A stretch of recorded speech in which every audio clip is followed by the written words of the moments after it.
बहुत समय पहले की बात है। एक विशाल जंगल था, सुरवन। ये जंगल बाकी जंगलों से बिल्कुल अलग था। यहाँ के पेड़ रात में बातें करते थे, पंछी दिन में नहीं बल्कि सुबह सुबह गाना गाते थे और हवा में एक अजीब सी जादू की खुशबू फैली रहती थी। इस जंगल में एक चालाक लोमड़ी रहती थी जिसका नाम था नीलकंठ। उसका नाम नीलकंठ इसलिए पड़ा क्योंकि उसका फर हल्का नीला था। वह बाकी लोमड़ियों से ज्यादा बुद्धिमान और धूर्त थी। एक दिन नीलकंठ शिकार की तलाश में जंगल के एक ऐसे हिस्से में जा पहुंचा जहां उसने पहले कभी कदम नहीं रखा था।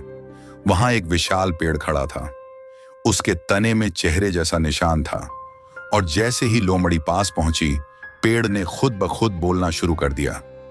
कौन है वहां जो मेरे साए में आया है? नीलकंठ डर गया, पर जल्दी ही समझ गया कि यह कोई साधारण पेड़ नहीं है। उसने विनम्रता से कहा, मैं नीलकंठ हूं, जंगल का सबसे चतुर जीव। पेड़ हंसा। यदि तू सच में इतना चतुर है तो मेरे सवाल का जवाब दे। अगर जवाब सही हुआ तो मैं तुझे ऐसा वरदान दूंगा जो किसी को नहीं मिला। पेड़ ने पूछा, यदि किसी जानवर को एक साथ भूख भी लगे और डर भी लगे तो वह पहले क्या करेगा? भागेगा या खाएगा? नीलकंठ ने थोड़ा सोचा, फिर बोला, यह उसके सामने वाले खतरे पर निर्भर करता है। अगर डर जान से बड़ा है तो जानवर भूख भूल जाएगा, पर अगर डर सिर्फ दिखावा है तो वह खा भी सकता है। पेड़ मुस्कुराया, बिल्कुल सही। तभी पेड़ के नीचे की मिट्टी चमकने लगी और वहां से एक चमकीला नीला पत्थर निकला। पेड़ बोला, इसे ज्ञानमणि कहते हैं। इससे तू किसी भी जीव का मन पढ़ सकता है, पर याद रख, लालच में इसका प्रयोग मत करना, वरना यह तुझे पत्थर बना देगा।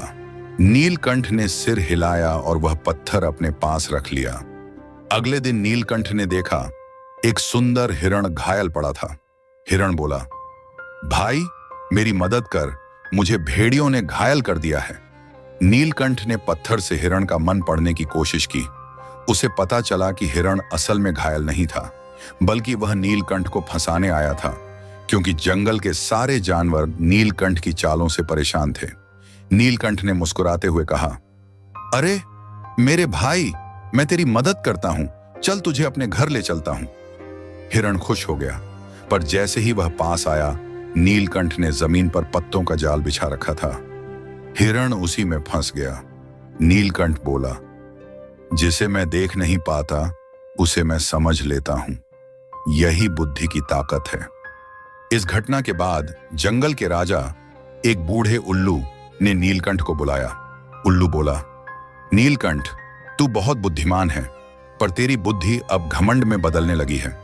नीलकंठ हंसा, महाराज, जब बुद्धि वरदान है तो मैं उसका प्रयोग क्यों ना करूं? उल्लू बोला, तो सुन, मैं तुझसे भी बड़ा सवाल पूछता हूं। अगर कोई जीव सबका मन पढ़ सकता है तो क्या वह अपने दिल की बात खुद समझ सकता है? नीलकंठ चुप रह गया, क्योंकि वह नहीं जानता था कि वह खुद के मन को नहीं पढ़ सकता। नीलकंठ चुप रह गया, क्योंकि वह नहीं जानता था कि वह खुद के मन को नहीं पढ़ सकता। उल्लू ने कहा, जब बुद्धि अभिमान में बदलती है तब विनाश निश्चित होता है। नीलकंठ चुपचाप जंगल के रास्ते अपने गुफा की ओर आता है और उसी रात नीलकंठ ने सोचा, अगर मैं इस पत्थर से राजा उल्लू का मन पढ़ लूं तो शायद मैं खुद जंगल का राजा बन जाऊं। जैसे ही उसने पत्थर उठाया और उल्लू पर प्रयोग किया, पत्थर लाल चमकने लगा और अचानक नीलकंठ वहीं पत्थर की मूर्ति बन गया। सारा जंगल डर से कांप उठा और तभी वहीं बोलता पेड़ गूंज उठा, जो बुद्धि का दुरुपयोग करे वह हमेशा अपनी ही चाल में फंसता है।